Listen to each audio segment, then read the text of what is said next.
বন্ধুরা, আজকের এই ভিডিওতে আমি আপনাদের বিশ্বের এক কঠিন বাস্তবতার সাথে পরিচয় করিয়ে দিব। আপনারা কি কখনো জীবনে প্লাস্টিকের চাল দেখেছেন? অথবা আপনি কি জানেন যে বিশ্বে রাবারের ডিমও তৈরি করা হয়? তাহলে কেমন লাগবে এটা শুনে? নিশ্চয়ই আপনার খুব খারাপ লাগবে। খাবারের জিনিসের মধ্যেও ভেজাল মেশানো হয়। তাহলে চলুন জেনে নেই এমন সব অদ্ভুত জিনিস সম্পর্কে যা আজ আমাদের খাবারের সাথে মেশানো হচ্ছে। তাই অনুরোধ থাকবে ভিডিওটি শেষ পর্যন্ত দেখতে থাকুন। আর এখনো যারা আমাদের চ্যানেল সাবস্ক্রাইব করেননি তারা দ্রুত সাবস্ক্রাইব করে দিন। White bread. বন্ধুরা, চলুন আজকে আধুনিক রুটি অর্থাৎ সাদা রুটি দিয়ে শুরু করি। বন্ধুরা, আপনারা কি সাদা রুটি উজ্জ্বল অংশটি খেয়েছেন, যা আপনি দুধে মিশিয়ে খেলেও তার রং একই রকম থাকে? প্রতিটি প্রস্তুতকারকের কাছে এটি একটি সমস্যা ছিল যে তাদের রুটি বিভিন্ন প্রকার দানা মিশিয়ে তৈরি করা হতো, যার ফলে রুটির রং বদলে যেত না, অর্থাৎ কালো বা হলুদ হয়ে যেত। তাই প্রতিটি প্রস্তুতকারকের সামনে চ্যালেঞ্জ ছিল যে কিভাবে সাদা রুটির রং সাদাই রাখা যায়। তখন প্রস্তুতকারকরা একটি বুদ্ধি খাটিয়ে পটাশিয়াম ব্রোমেট নামক এক ধরনের ক্যান্সার সৃষ্টিকারী রাসায়নিক পদার্থ এতে মিশিয়ে দেয়। এর ফলে রুটি দ্রুত সাদা হতো এবং রং একই রকম থাকতো। বন্ধুরা, আপনারা রুটিকে এটি সাদা করলেও এতে মেশানো ক্যান্সার সৃষ্টিকারী পদার্থ আপনার জীবন কেড়ে নিতে পারে। এ কারণে কিছু দেশে এটি নিষিদ্ধ, যেমন কানাডা, ব্রাজিল, ইউক্রেন ইত্যাদি। তো বন্ধুরা, যতটা সম্ভব সাদা রুটি এড়িয়ে চলুন এবং ঘরে তৈরি করে সাধারণ রুটি খান। রাইস। বন্ধুরা, রুটির মতো চালের প্রতিটি আমাদের দেশে খুব ভালোবাসা আছে। বাংলাদেশিদের মধ্যেও চাল আমাদের জীবনের একটি গুরুত্বপূর্ণ অংশ এবং আপনারা আমাদের রান্নাঘরে একবার হলেও এটি তৈরি হতে দেখছেন।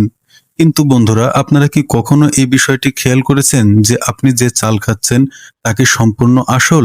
যদি আপনি জানতে পারেন যে আপনার রান্নাঘরে যে চাল আছে তা আসল নয়, সেটি নকল, তাহলে আপনার কেমন লাগবে?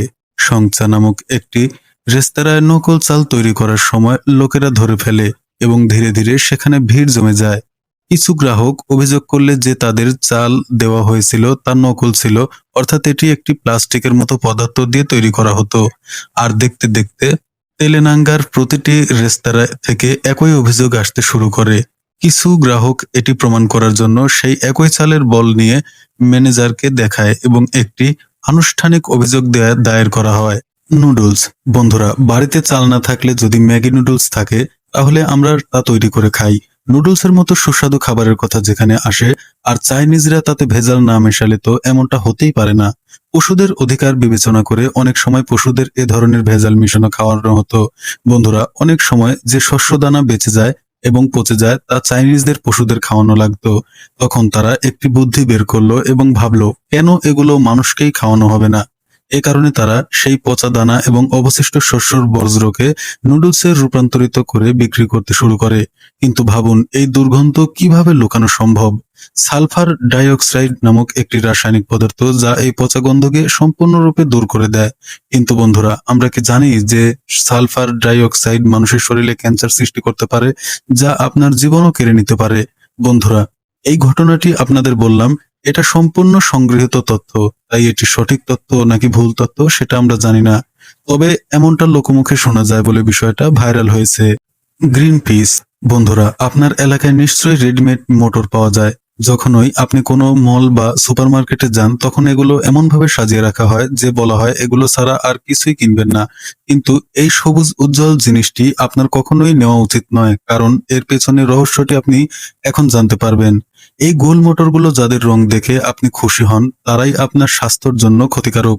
বন্ধুরা, এর পেছনের রহস্য হলো এই মোটরগুলো আসলে সয়াবিন এবং এদের মধ্যে রাসায়নিক পদার্থ মেশানো হয়। এতে সোডিয়াম মেটাবিস সালফাইড নামক এক ধরনের রাসায়নিক পদার্থ মেশানো হয় যা আপনার আহার পর্যন্ত গলাতে পারে। এতে যে সবুজ রং থাকে যা মোটরকে চকচক করতে দেখায় তা ক্যান্সারের সৃষ্টি বলে প্রমাণিত। তো বন্ধুরা, আপনি সুপারমার্কেটের নকল মোটর খাবেন নাকি বাজারের তাজা মোটর খাবেন, সিদ্ধান্ত আপনার। মিল্ক। আপনাদের মধ্যে কিছু লোক এমন আছে যাদের দিন দুধ ছাড়া শুরুই হয় না। যদি এই কথাটি সম্পূর্ণ সত্যি হয় তাহলে এই সত্যি আপনার জানা উচিত। বন্ধুরা, দুধ আপনাকে যতটা শক্তিশালী করে তোলে ঠিক ততটাই একটি নকল দুধ আপনাকে দুর্বল এবং দুর্বলতা থেকে অসুস্থ করে তুলতে পারে। দুগ্ধ শিল্প আজকের দিনে টাকা চাপানোর একটি কারখানা এবং এটিকে আরো উপরে নিয়ে যাওয়ার জন্য দুধ বিক্রেতারা এতে জল মিশিয়ে এটিকে খুব উঁচু দরে বিক্রি করছে। আপনারা ভাবেন যে দুধে এমন কি মেশানো যেতে পারে যা আমাদের জন্য ক্ষতিকর হতে পারে? আপনারা হয়তো বলবেন জল, কিন্তু ভাবুন যদি সেই জল কোথায় নোংরা নর্দমার বা কোনো যমুনা নদী থেকে সাধারণ ফিল্টার হয়ে আসে, অথবা আপনার দুধে দেখা যায় তা সাবান বা শ্যাম্পুর মিশ্রিত হয়ে থাকে। এটি এই দুটি কারণেই আপনার স্বাস্থ্যের জন্য খুবই ক্ষতিকর হতে পারে। এমন একটি ঘটনা মধ্যপ্রদেশে ঘটেছিল, যার ফলে সেখানকার অনেক ব্যবসায়ী প্রতিষ্ঠানকে সিল করে দেওয়া হয়েছিল। মিট, কারখানার যখন মাংস কাটা হয় এবং আপনার পছন্দের আকার এটি তৈরি করা হয়, তখন কিছু অতিরিক্ত অংশ এবং কিছু মাংসের টুকরা অবশিষ্ট থাকে। এরপর এই মাংসের টুকরোগুলোকে আবার জোড়া লাগানো হয় এবং এটিকে একটি সুন্দর আকার দেওয়া হয়। তবে এগুলো এমনিতেই তো জোড়া লাগানো যায় না, তাই এদেরকে একটি গোপন এনজাইম দিয়ে জোড়া লাগানো হয়। সেই রাসায়নিক পদার্থটির নাম হচ্ছে ট্রান্সগ্লুটামিনেস, যা মাংসের প্রোটিনকে একে অপরের সাথে মিশিয়ে দেয়। মজার ব্যাপার হলো কোম্পানি ঠিক সেই কাজই করে যা আপনার মা বাইরে এসব জিনিস থেকে আপনাকে দূরে থাকতে বলেন।